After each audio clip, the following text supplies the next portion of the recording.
Easy now, you shower of degenerates, and welcome back to F1 2016. Fastest lap is a 1:31.9. Cheers, Jeff. So, you joined me at the end of practice 1. Quick confession, I had to restart the career off screen. We've kept everything as it was, but I did find that I needed a lot more time than one practice session offered to try and get back into a rhythm, and it still hasn't arrived. It's funny really because they've delivered the game that Simon and I were always asking them to, and now the extra level of simulation has completely thrown me. Anyway, with an extra day to work on things, I'm still slower than I was in previous games. I'm still struggling with particularly rear end traction. Although, having done a little bit of research, a lot of the problems I'm struggling with seem to be the car, so hopefully we can develop our way out of those. Speaking of which, let's take a look. So, those of you who follow me on Twitter will have seen this image yesterday, but it would have looked slightly worse because I just needed a bit more time to get on top of things. As you can see, I ran a track acclimatization program, and it was looking pretty good, although I was a bit slow on turns 6, 11 and 14, which isn't particularly surprising.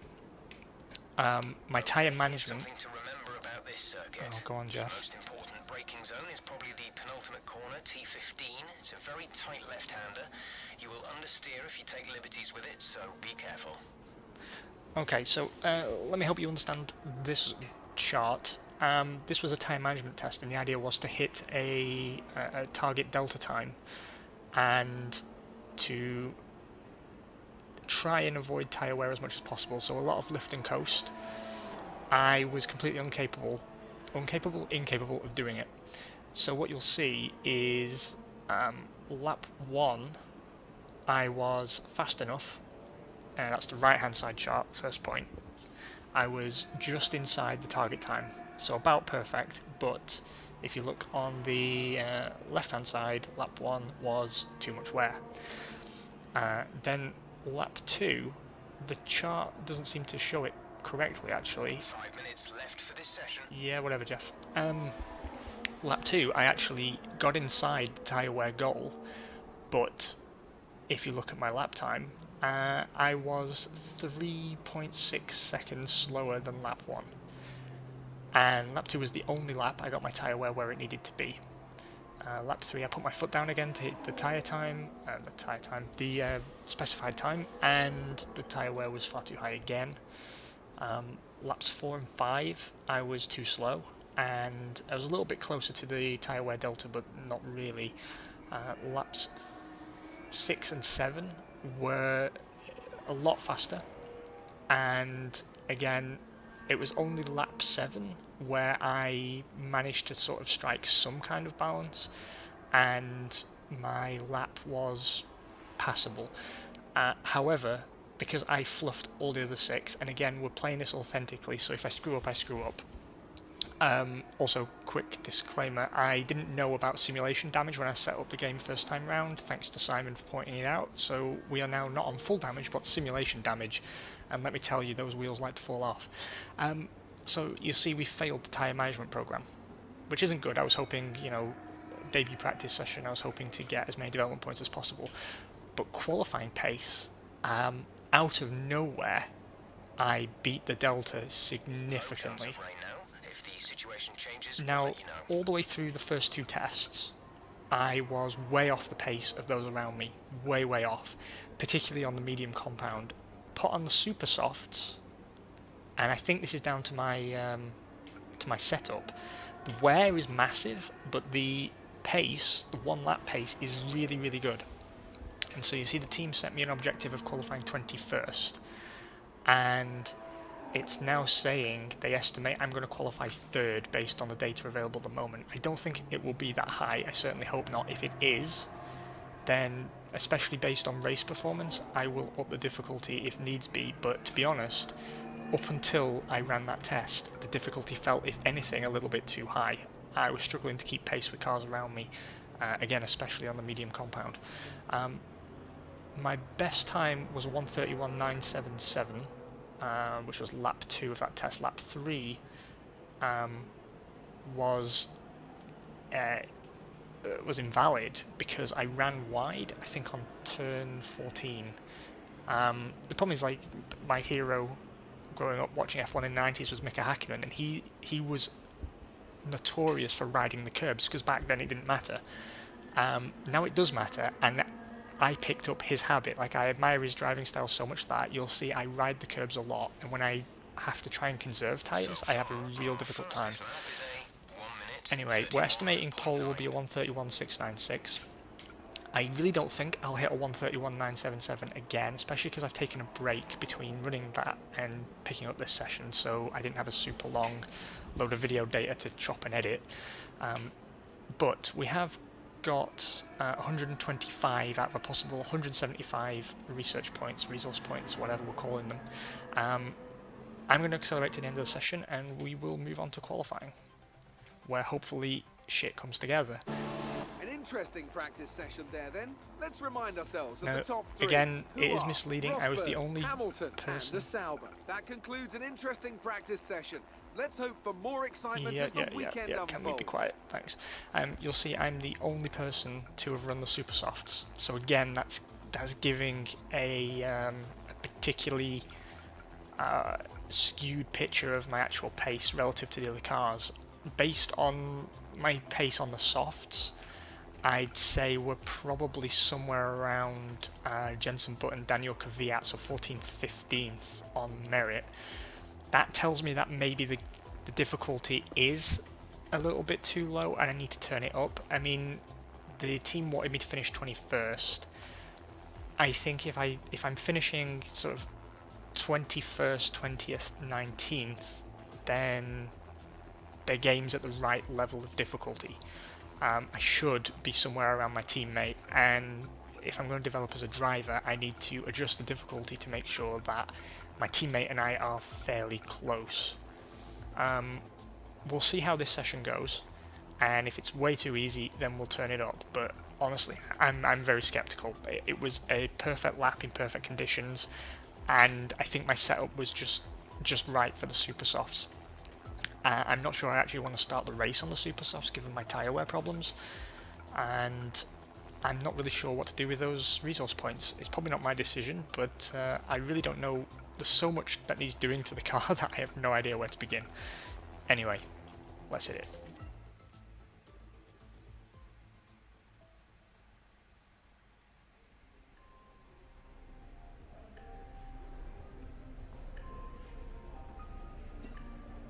Oh, here we go. I thought we were going to do the whole TV thing, but apparently not. So let's see.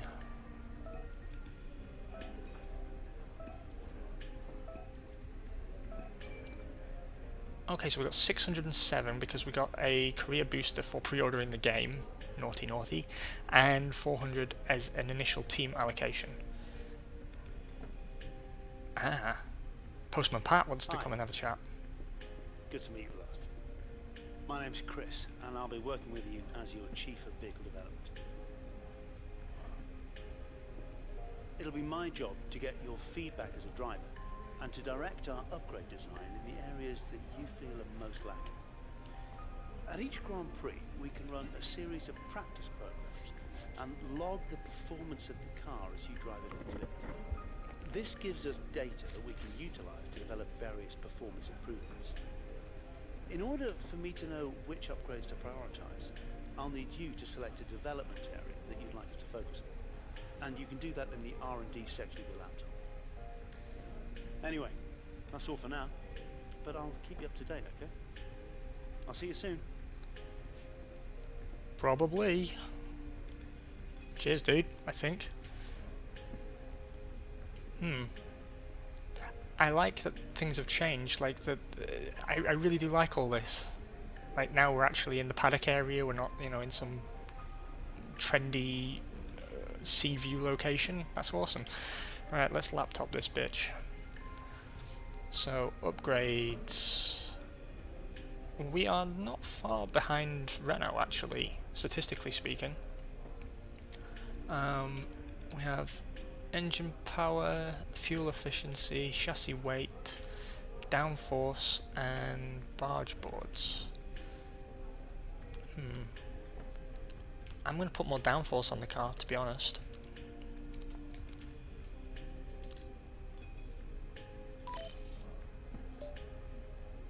And the reason I'm doing that is to basically enable me to maintain a decent corner speed, hopefully without having to put so much load through the tyres. I mean, the problem is that I think I'm being too aggressive on corner entry. That's almost a given. But with a bit of extra downforce, I should hopefully have a bit more confidence when I'm entering a corner and shouldn't have to throw the car around so violently. It should feel a bit more planted, and hopefully that will give me more confidence to ease off a bit off the controls and just not dick around so much.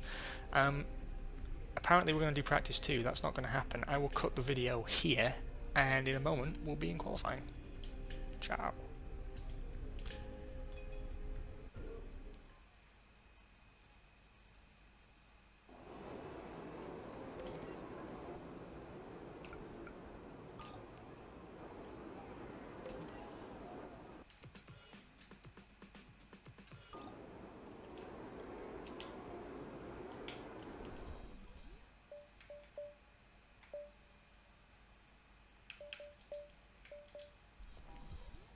Quick look at the classification at the end of the session then. Here are your top 3. Hamilton, Ricciardo and Sebastian Vettel. Thank you for joining us for free practice today. We'll be back with more Formula One action very shortly.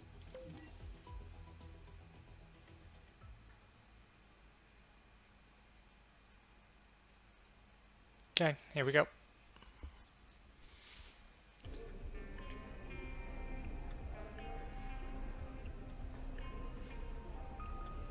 And marker.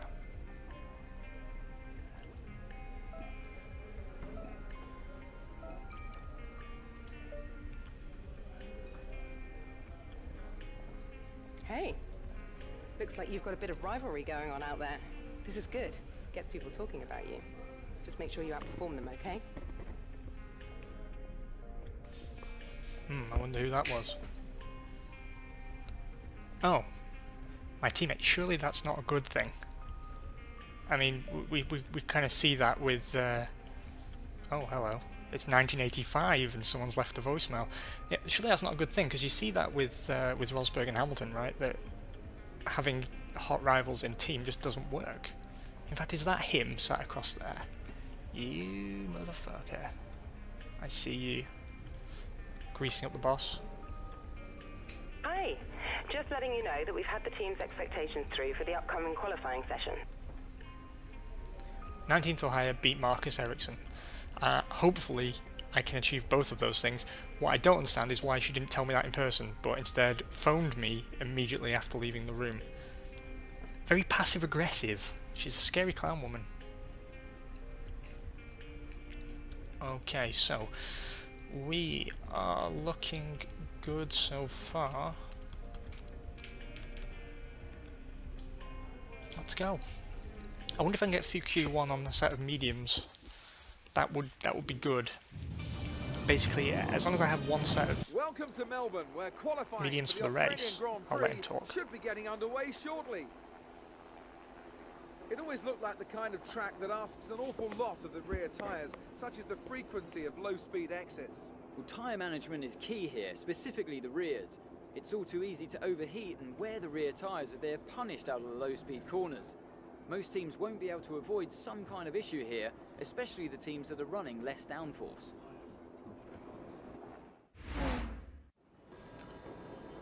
Okay, we know it's going to be a struggle to get out of this session, but give it your best shot. Like Pat Benatar, I will hit you with my best shot.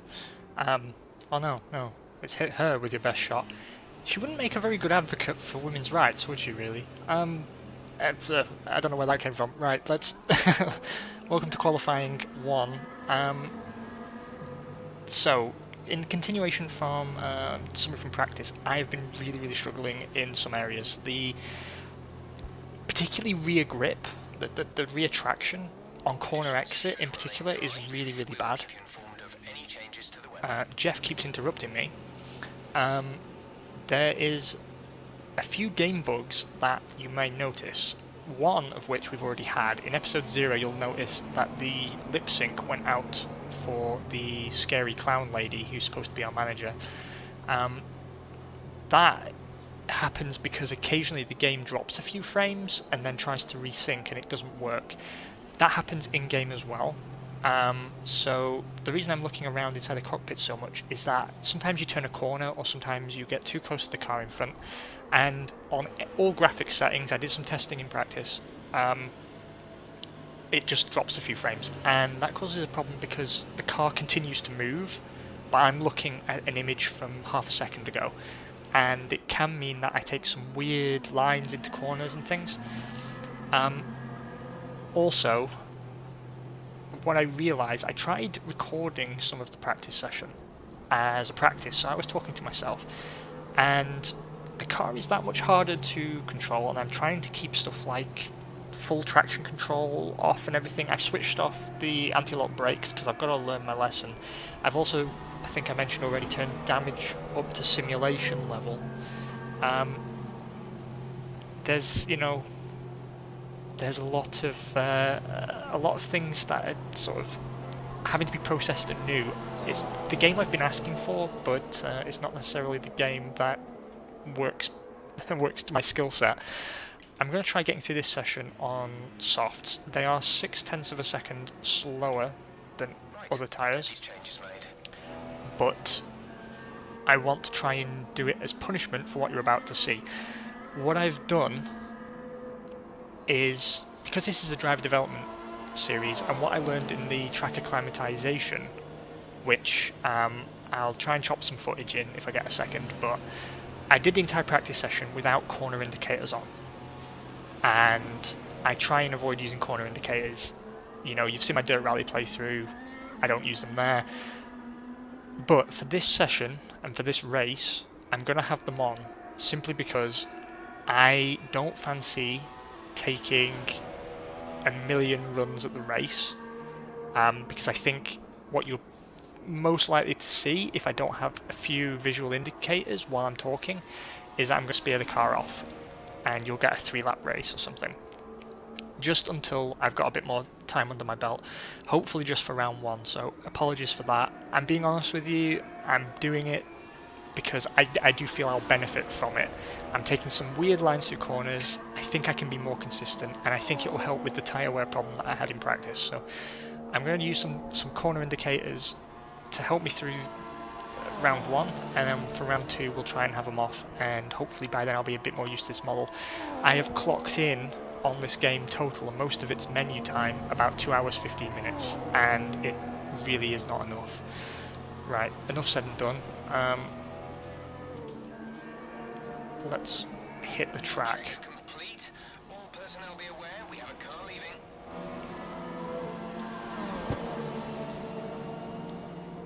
And you know, I'm sure you want to hear this, but I do feel genuine shame. Now, once or twice on certain tracks in the Failcast F1, particularly last season's Belgium Grand Prix, definitely one, because I struggled so much the years before, and Silverstone, I think, were the two that I had corner indicators on to try and improve my performance. It didn't really make a huge difference, if I'm honest. And I know my DRS isn't open, but I want Vettel to build up a bit of a gap. What you saw there? Oh wow, that's really bad. I bet the video doesn't show that. I'm going to look like a right muppet, but I dropped to like 2 frames a second on 3 or 4 occasions going through that corner. Once the system catches up, then it might even out a bit. It's starting to get a little bit better now, but I'm still getting occasional frame drops, so get on that, Cody's. That's why I broke so hard there. Right, I've had them on for certain episodes of the Failcast F1, partly because you're not on board with me there, so it won't annoy you so much, and secondly because when I'm trying to talk to you and present you something, your brain tends to be thinking about other things. I mean, particularly because I'm such a nostalgia freak for old school F1 that it can be that, you know, I'm hurtling into Casino Square, and instead of thinking about where the braking point is or how to take the corner, let's try and ease off a bit. Go on, go through. I don't want a Ferrari behind me. I struggle really badly with traffic, by the way, which you're going to see, if you didn't already see in the Failcast F1 series. I cannot handle tricky qualifying. It's a real problem of mine. I'm not thinking about the breaking point, I'm not thinking about the line, I'm thinking about, you know, what year was it that Giancarlo Fisichella rejoined Jordan? And that means that I screw up the corner completely and my performance is artificially reduced from admittedly a very low standing point. And if you can see me soaring away at the wheel, it's because the car is incredibly twitchy and I don't have a proper wheel. And I'm dropping frames like you wouldn't believe. I really hope it comes out actually on the video, but I went through that last complex of corners basically as a slideshow. Other times it's buttery smooth and I really don't understand why I'm having this problem. I've tried turning the settings down, I've tried turning off different elements of the recording software and the software that tracks my gameplay. Doesn't really make a huge amount of difference.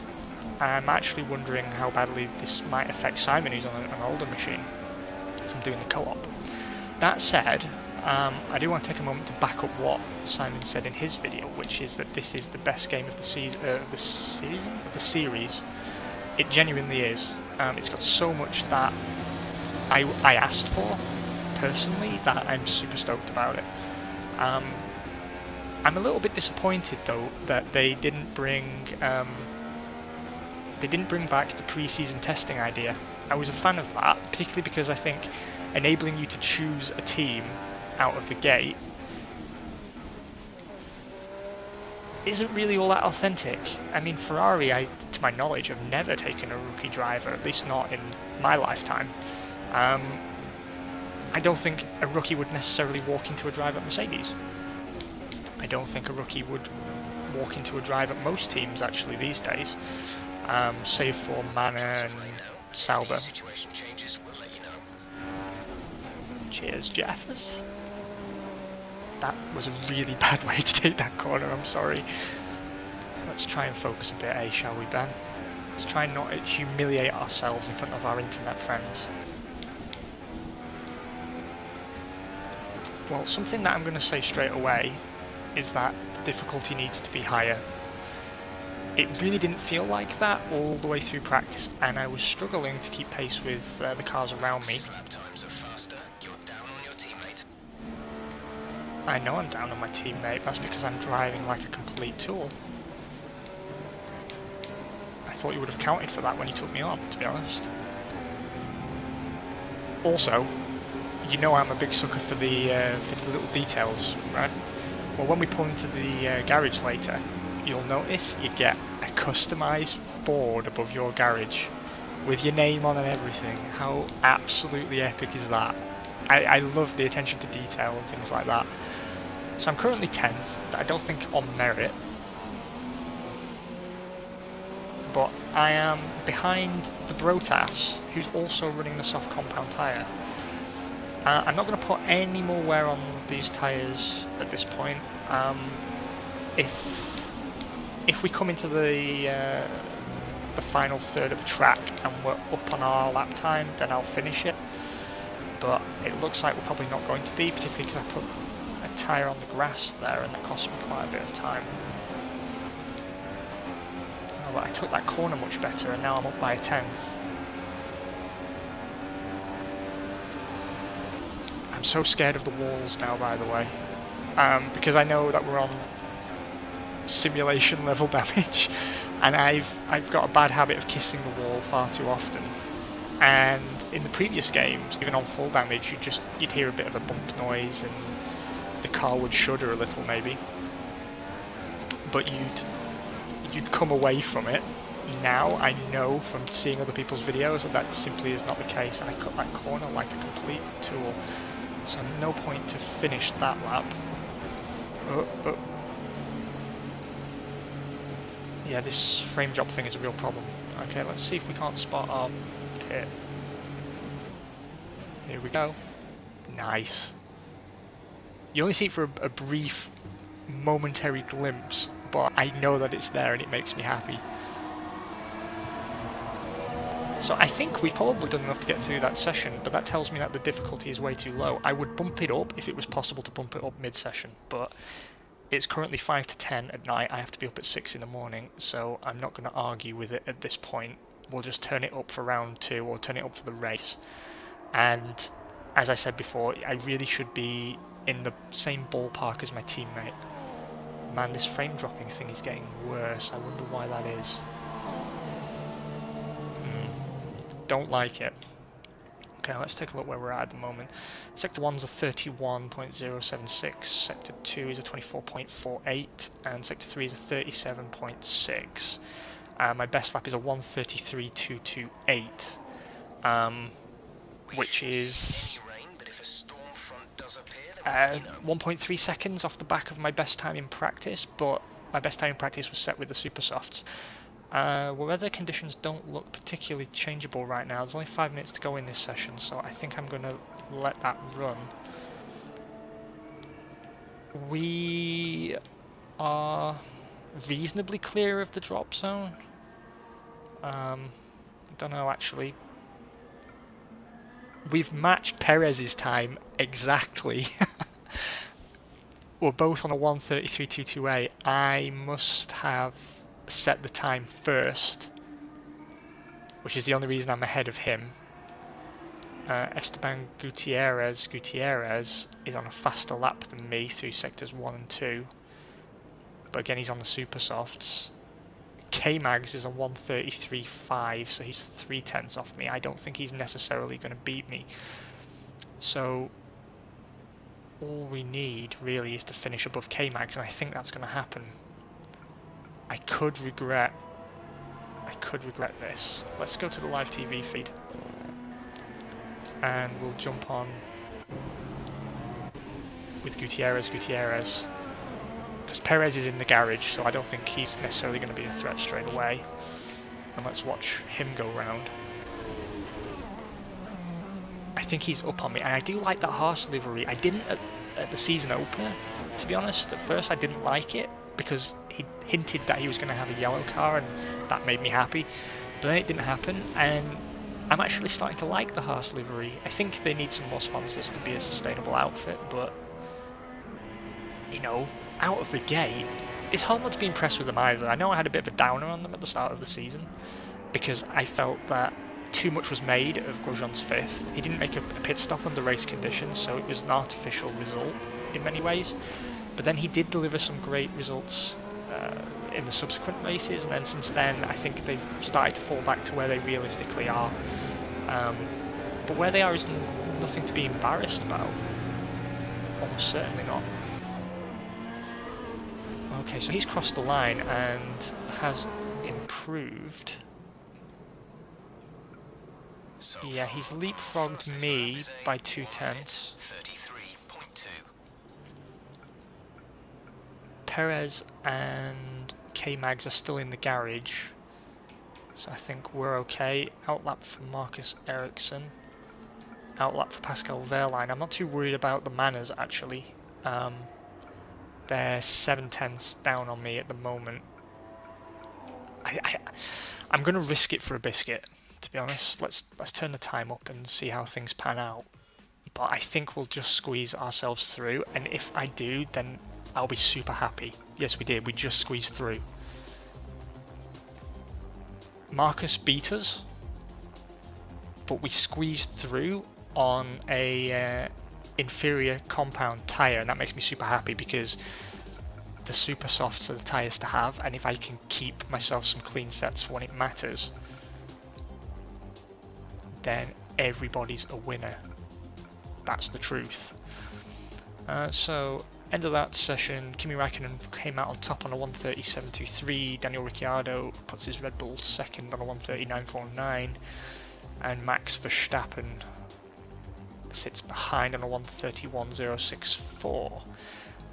We finished 17th in Q1, just behind Marcus Ericsson, our teammate. He's ahead of us by half a tenth, but he is on the super softs. I think realistically we're looking at 14th, 15th, which is excellent. It is excellent. And the main thing is we're both out of Q1, which I didn't expect.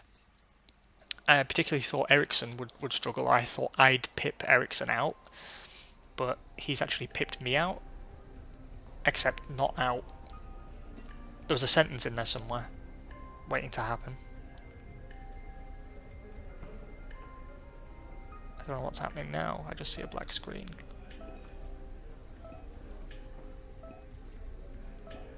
I overachieved by 3 positions and got no points for it.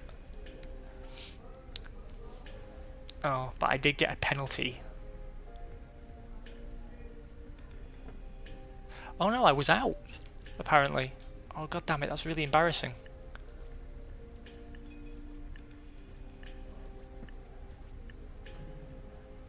Oh damn it. Damn it, damn it, damn it. I'd forgotten how to count. You guys all have been watching that going, no you idiot, go out again, go out again. But then again, I didn't actually expect him to make it through. I really didn't.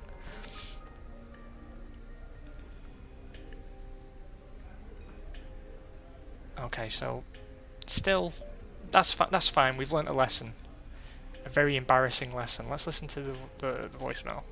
Hey, how are you? I have some information on the race goals you should keep in mind.